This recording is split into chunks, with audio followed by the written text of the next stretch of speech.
So Mac or PC? We've seen it in the media. We've seen it on all these commercials, as the Mac and their competitor, the PC, the Windows-based, type of models. And Scott Kirchner, of course, you're a Mac dealer, as it were. So maybe you're a little bit biased, but let's talk facts.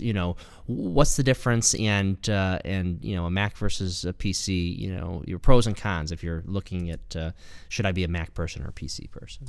Nowadays, John, there's surprisingly little difference between Macs and PCs. In fact, since Apple switched over to the Intel processor a number of years ago, it's even made that parallel even closer.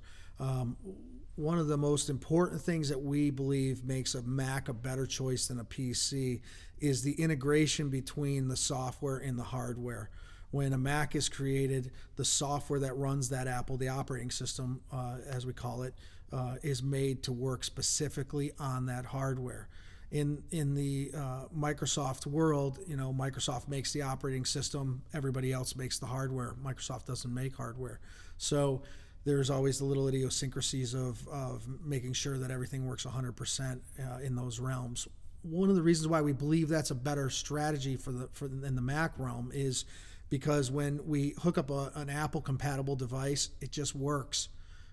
Seldom do we have to go looking for drivers. They're normally built right into the operating system, so it makes whatever printer you pick up off the shelf work relatively easy. Whatever hard drive you plug in, it just works. There's no looking for any sort of esoteric driver to make sure that everything works the way that it should. The other advantage of that tight integration is we are virus free.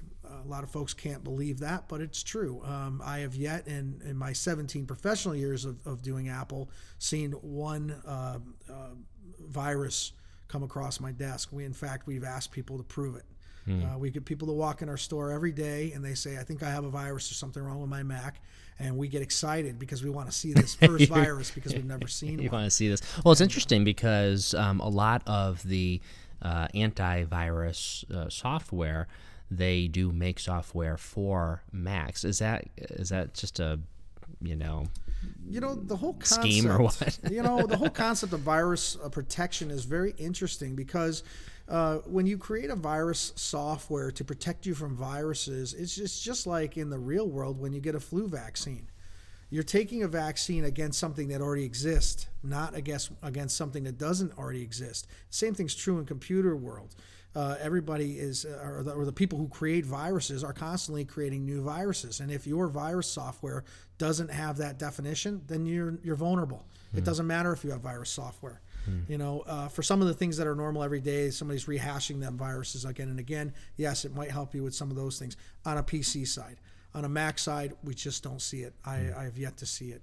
One of the most common things, and this I think is a really great tip for folks, if you have a Yahoo or a Gmail or a Hotmail account or some other internet-based email system, and you find that you've been compromised or somebody's sending errant emails to all your friends that you're trapped in Italy, it's your email provider that's been hacked, not your Macintosh. So keep that in mind, and your virus protection software will not have any bearing on that whatsoever.